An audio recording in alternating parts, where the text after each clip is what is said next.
Hello, everyone, and welcome to Dr. G's Chair Sessions. I am thrilled today to have the lovely and the talented New York Blues Hall of Famer on the line, Regina Bonelli. She's on the line with us today.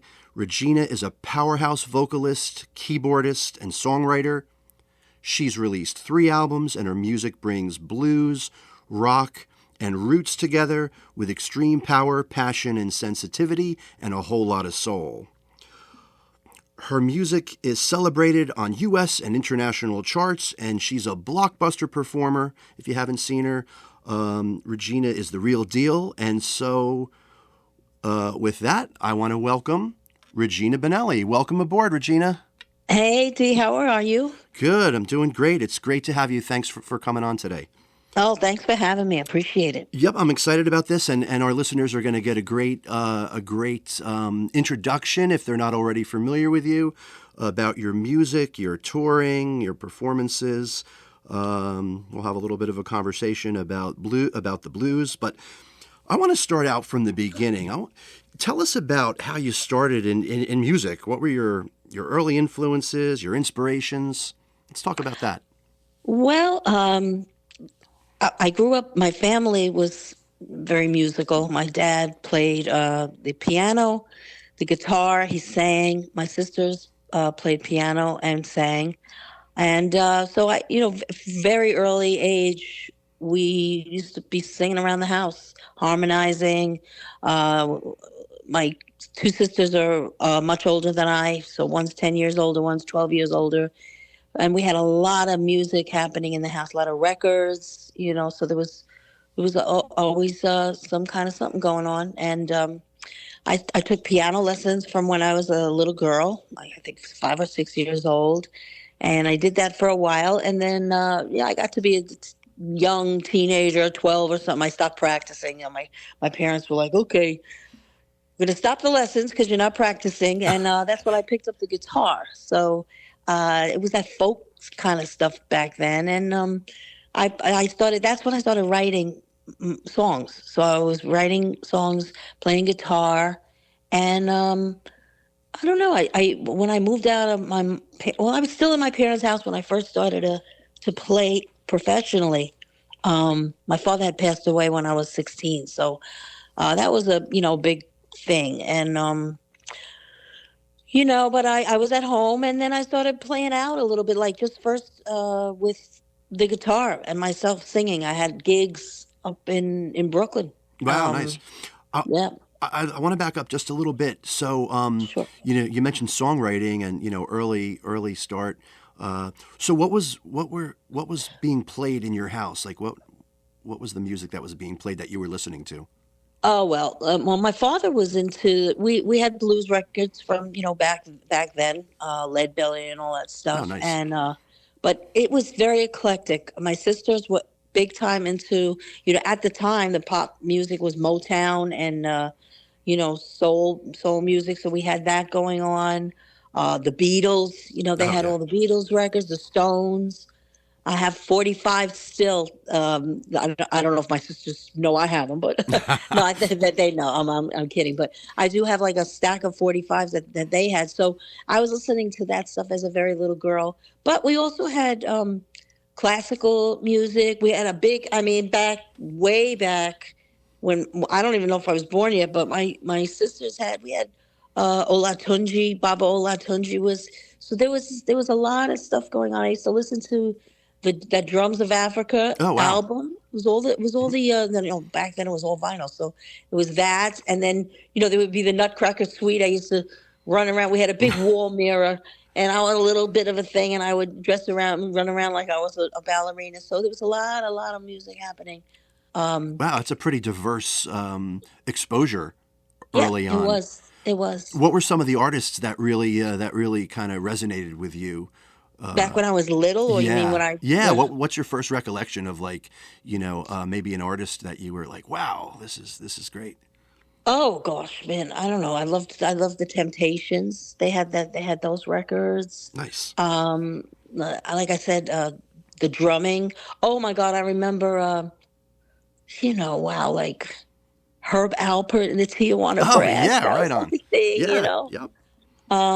Like I said, the Beatles. And then I think when I first started to get my own sense of music, I was into the Beatles and the Doors and oh my God, like then when I got older, uh, we were listening to the Crosby, Stills and Nash, but Cream, Yeah. Some um, of the classics. yeah, some of the classics, and then also, um, like I'm trying to think of like the Parliament, that Oh, stuff. yeah, yeah. Yeah, yeah. Funk, soul. Funk soul. I mean, that was what was out. That was on Top 40 radio. It was the Temptations. It was Marvin Gaye. I mean, Oh, that was yeah. what was on the radio. Yeah. So So that's what you were listening to. That was yeah, what was being played in your house. yeah. And, you talked about picking up the guitar. When you picked up the guitar, did you know right away, like, this is it for me? I want to get into this deeper, more. I want to play. Yeah, I mean, like I said, I was playing piano, and my dad played guitar, so there was always that going on in the house. Yeah, I decided I want to learn guitar, and so he showed me, and then there was something on TV that I watched to learn. I never had any formal lessons on the guitar.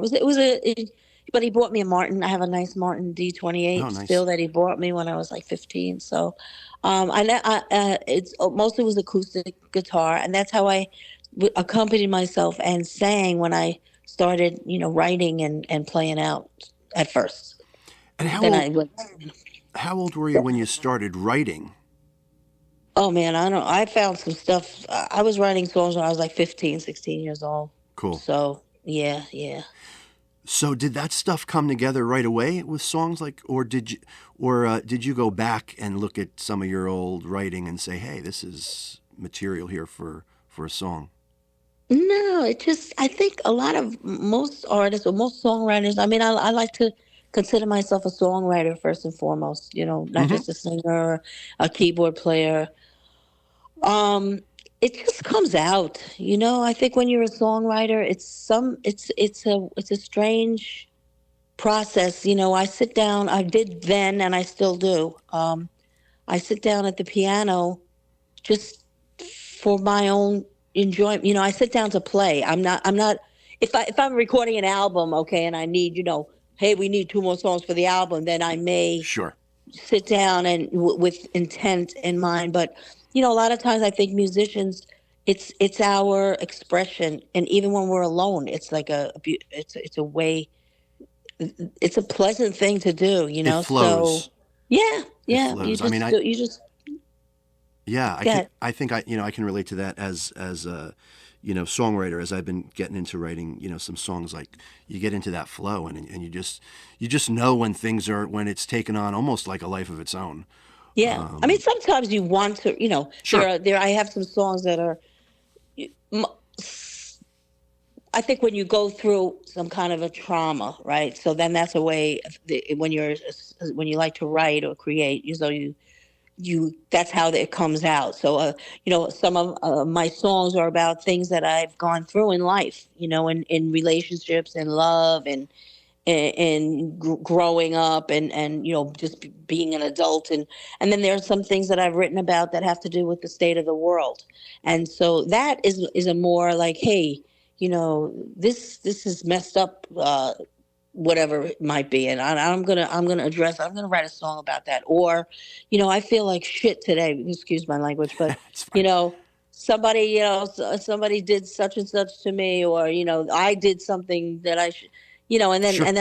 and then you write about that, so So yeah, it's a lot of different things, yeah, it's almost like that the songwriting has a cathartic effect on our psyche when we're writing the songs. It's almost like you're releasing it. It's a way of kind of dealing with whatever the situation, whether it's trauma, a joy, a sorrow, Yep. whatever. Yeah, and then I like what you just said too about um, talking about things going on in the world. Man, we can have a whole episode on that one, Oh can't yeah, we? sure we can. So yeah, so maybe now's a good talk a little bit about that, as far as like do you feel like music does have a role in that, like talking about what's going. Oh, most definitely. I mean, I feel. I've always felt, and I still do feel, that artists have almost like an obligation to say through music what's going on, because everybody loves music, everybody listens to music, and music heals, right, in ways that we can't even understand. It's not even what we're writing about. We're not going to write a divisive song, whatever. Just the sound of music, is a healing force. Sure. The way music brings people together at shows, or the way we listen to it. It's a universal thing, right? Yeah, it's a universal. It can be a unifying force, Right. But at the same time, I feel like, because I've seen people say, I've even heard people say at shows, not specifically at my show, but I've heard and I've seen people on social media say to artists, hey, nobody wants to hear your opinion about the world, or, just play, just I've seen somebody say, shut up and play, shut up and sing, or, and I am not with that. No, I feel like, I agree with you. Like, I don't want to, I'm not going to add to if something's, I feel no matter what, it's crazy because who even said what side you're on? I've been around for a while. I've seen, one political party comes into power, another political party comes into power. Then it goes back to the other thing, then it goes back to the other thing. It's a back and forth thing. That's why the elections are always like 50-50. Yeah. Because, half of the people think this way and half of the people think that way. And that's the way the world goes around. That's how the world. But this right now, like I was just going to say, it doesn't matter what side you're on, because now it's like weird. It's fired up. Sorry. There's no weird. doubt about it. It's fired up. And so any music that can kind of unify, I think is a powerful force. And and like you, I kind of agree that artists can choose to say whatever they want at their shows. They could either express it in their music and with their songs, or they can come right out and say what they want to say. And that's the great thing about this country, about being able to express yourself. And exactly. if well, people, supposedly, right? Yeah. That's it. That's why we love this country, right? We love this. I mean, I don't know. I love this country. Same here. But I love the fact that I can go out on the street if I wanted to with a sign and say whatever I want to say about whoever I want to say. Yep. If people don't want to, they don't like what you have to say, then hey, like they don't have to listen to it. They don't have to hear it. If they don't want to come to a show, hey, that's the thing. But I do believe that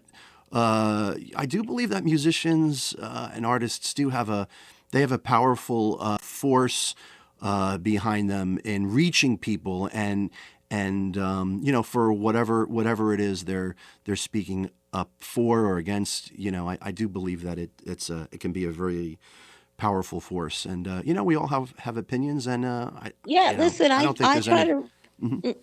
No, I was going to say, I listen from the bottom of my heart. I try to respect everybody's opinions. I Sure. really do. Yep. And I try and see, I think as you get, the older you get, it's like, if you stop and think for a minute, you're like, that's right. That they got a point, or that there is something to be said for that. Right. When we can take another perspective. Right.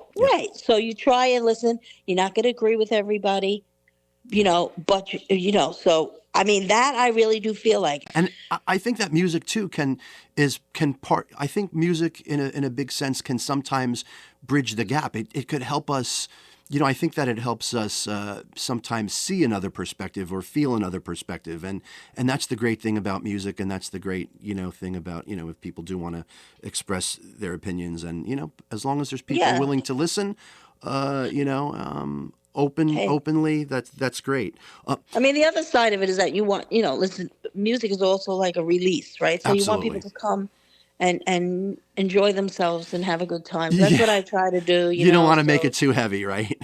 Well, I mean, listen, I've gone through some heavy. I've been a victim of domestic violence. So I wrote a song about domestic violence, and if you don't want to hear that, then that's okay with you. But I mean, I don't see how anybody, that's not like a kind of like it's okay. Nah, it's not. That Yeah, is. So I felt a responsibility to speak up about that. That's what I'm. That's what I'm yeah, talking that's about. yeah, and then and probably there, and that can be healing for people too, who relate to it. Oh yeah, yeah, Listening yeah. to the music, listening to your lyrics. Again, it's back to that cathartic power of music, and so it kind of gets around. So now's probably a good time to kind of talk about like the blues, what the blues means to you. Your songs are very bluesy and soulful. Who can't relate at some level, at some point in their lives, to something that's either that's gotten us down, or that the blues? What does the blues mean to you? Well, I mean, really, the blues the blues is an African American art form that comes from the experience in the United States, right? So Sure. I respect that. That's what it is. So when we do, or I do a blues song, or I write a song, I don't think a couple of my songs are traditional kind of blues things, Hmm. but most of them are kind of like Regina songs. I like to Hmm. think of it like that. Yeah, nice. But I respect where it came from, and I feel that I'm not going to try and understand. I can't understand what that is like. I Sure. can't, that's not something that I am able to truly understand. I can have a sensitivity for it. Sure. My children are a mixed race; they're half black, so I can, they tell me stuff, and I can have a sensitivity to it. But I personally don't experience that of what it's like in the United States and elsewhere. So I first and foremost will always want to respect that, and say that I am grateful that I'm doing this. But that's what blues is. Yeah, yeah. So It's that I mean, you can represents feel that. the blues. I mean, I feel bliss, and we all go through things. But Yeah, that specifically, that's what the blues is. yeah, Now, if you want to take it, then the next way, then the next step is what we all go through, no matter where we're from or what part of the world we're from, and so yeah. I mean, you get your heart broken, and you feel like the worst, or you don't have any money, or you're poor, or yep. you're whatever. And I have a song called "A Little Rain Must Fall," and it's more like an R&B kind of soul song, but it's one of my favorite songs that I've written, and it's really about into everybody's life a little rain must fall. That's the line, and it's true. We all have a story. We've all had something happen to us. No one walks through this life, no matter what, without having some sort of experience that hurts us or affects us in a way. And so, I believe that too. But I'm really glad that you made that distinction early on, the evolution of the blues and how it began, with the African American struggle, and because I think that is a really important distinction to be made, and that the blues kind of evolved from there. And if you listen to some of those early, really rough recordings, you can. I mean, I don't know if when I hear those early recordings, I mean, I can feel it. I mean, I may not directly relate to it, but you can. I mean, if you're any type of human being with compassion and sensitivity, and your heart's open to kind of feeling something, another perspective other than your own, it's like that music is just Right. Well, there's that song, "Blues is a Feeling." yeah, So, it really yeah. is. So, I think that's an important distinction. I'm glad that you made that. And then, yeah, well, then we can also translate it into our own struggles, whatever they Yeah, I are. mean, I've written a lot of things, women's blues, like things that we go through that that are sometimes, specific to being a woman. So, or, I mean, I think everybody could relate. Like I said before, we all have ups and downs, Sure. that's it. That's life. You've got a pretty busy schedule. You're doing festivals. Looks like you've got a pretty regular residency up at the Montclair Brewery in New Jersey. Yeah. Do you have a set band that you tell us I do. about your I band? do. I mean, sometimes when I travel down south there all the way to Florida, I use a guy on bass all the time, Calvin Johnson. He's a great bass player. But yeah, I have a set band that I've been using for a while. I've played with a lot of different musicians, a lot of great musicians. This particular formation is pretty much we've been working for the last couple of years or so together. I have on guitar I use Jack Walsh. Right on. And sometimes I use Wayne Livingston. Okay. I have on drums Jason Reddish, who, by the way, just released an album of jazz stuff, and he just got a little mention there in Modern Drummer, so that's Nice. that's a very cool thing. Shout out to Jason. I have Moby Medina on bass. He's from up around here. And myself on keyboards and vocals. And lately, I've been recruiting my kids, Janae Bryce and James Bryce, who are amazing singers and musicians in their own right. James plays drums. He's starting to get into the drums, and he's a great singer. And Janae plays keyboards and bass, and she writes and records her own music. She's great, and they both great. And so they've been joining me on stage, singing backgrounds for me. And nice. Yeah, man, it's in the genes, huh? Oh yeah, it's a thrill. It's such a great thing to feel, to have that. Is like awesome. So. That's great. I think I saw a video clip of you with Janae. Yeah. Just recently. Also, was it one of the festivals? Yeah. That was at the Jersey. Long Branch. Okay. Jersey Shore Jazz and Blues Festival. That Great. was not last summer, the summer before. Uh-huh. And I also use occasionally Tony Orbach on saxophone. Oh yeah. So Tony and Jack, they are also in the Fumos, I think, right? Yeah, they've had a band together for many years. Yeah. They're all friends. We know each other for awesome. a long time. Yeah. So you've got 3 albums out. Yep. You've got Open Up the Door, which was released in 2015. Mm-hmm. Love Letters, released in 2018, which, by the way, was top 50 soul blues album in 2018, 2019, and 2020. Is that correct? That is. And also, latest one, Truth Hurts, released in 2022, which was on the number 1 in the blues charts. Is that right?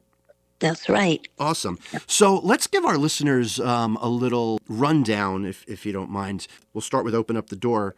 You can say a little bit about whatever you want about that album, and maybe just talk about each one. This way, listeners will have a good idea as to, if they're not familiar, they want to go to your catalog, they'll kind of have a little idea of where to go. All right. Well, Open Up the Door is like the first one I did in this genre here, and I recorded it with Michael Hill from Michael Hill's Blues Mob. Great musician, was on Alligator Records. So Michael and I, Michael produced the record, and it's my first foray. But 2 of the songs on there got major airplay on Sirius. B.B. King's Bluesville, Sirius XM. And then the next one is Love Letter. Oh, wait, back up a little bit, because I don't want to get off of Open Up the Door yet. Okay, so go ahead. One of my favorite songs of yours is on that album, and I think it's the one that I became familiar with on Sirius XM Bluesville, B.B. King station. Mystical Love. Yep. Right? That was from... Yes. You like that I one? love I like the vibe on that one. And Thank you. Yeah. I was just I write the music as well as the lyrics and the melodies. So I mean, sometimes the producers that I'm working with add stuff and a bridge or something like that. But that one, most of the time I'm writing. So I'm not just, someone's not giving me a track and I'm singing to it. Right. I'm a musician, so I sit down at the piano or the guitar or whatever. So I don't know. I just that I was going. I was having a major fling there, or not fling. That's I don't an want to call it a intense. fling. Yeah, that one. I That's don't want an. to call it a fling. It was something that was going on at the time that was like, woo, so that's what I was writing about there. Well, you conveyed that pretty well. I mean, the lyrics are awesome. The arrangement is wow, fantastic, and it really resonates strong. The juju, the mojo on that one is kind of off the charts. So, thank you. I didn't. Then you're like a poet. You write songs. Yeah. So sometimes you're writing things that aren't exactly. You have to. You want to make it sound a certain way. So something. I mean, sometimes when I write, I'll say something, and I'll say, well, that would be a good song. Or I'll so as lyrics, you kind of want to make it poetic. Awesome. All right, now we'll move on to Love Letter 2018. Okay, that was on the True Groove label, and it was produced by Tomas Donker and James Della Tacoma out in Orange Music Sound, South Orange, New Jersey. So, Tomas is on that, guitars. James is also on the guitars. I have some killer bass players on there. Mike Griot. Oh, yeah. Yeah, Kevin Jenkins, who was Shamika Copeland's bass player. Awesome. So, the drummers, that was, my God, he was like 22 years old. I have Nick Rolfe on there, who's playing keyboards for Aretha, right? The years before she passed away. Yeah, so there's some like intense musicians on there as well. And you open up the door too, Bill McClellan. I mean, I didn't mention everybody, so Mike is on that as well. Griot. Right? That's how I met Mike, was through Michael Hill. Okay. Pete Cummings is playing bass on there.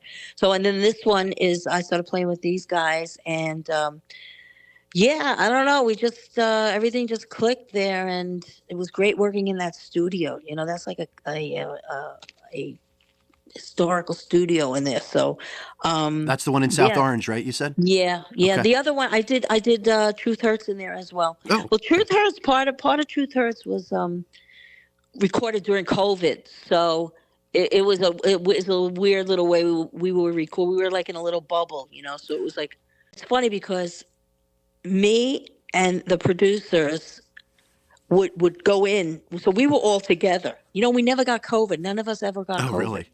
Because we were only staying, like I was living alone, right?